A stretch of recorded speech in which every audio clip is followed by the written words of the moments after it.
Muni Muni Mahamuni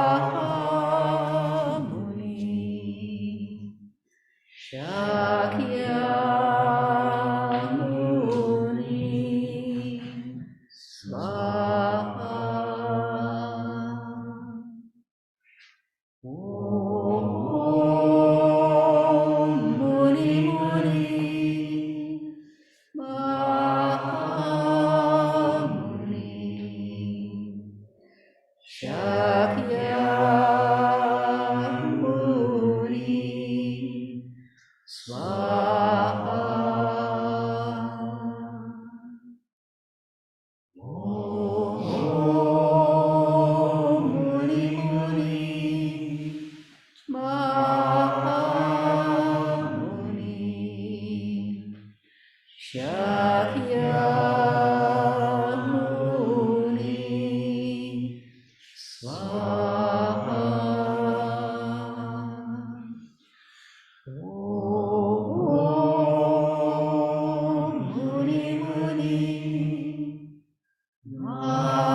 What a beautiful mantra that is. Thank you, Kushala Devi, for leading us into it so beautifully. It's almost haunting, isn't it? It's so beautiful. Yeah, very moving. So that we'll have that mantra on Buddha Day as well, so come. I forgot to mention one thing about Buddha Day. That's in the email, it will say that you're all invited to bring a Buddha image, either a statue, a rupa, or a picture from your own shrine or from your house that you like to put on the shrine. So there will be place for, so the shrine will be full of Buddha images, really, yeah, and people's connections with them. So, okay, yeah, Connor?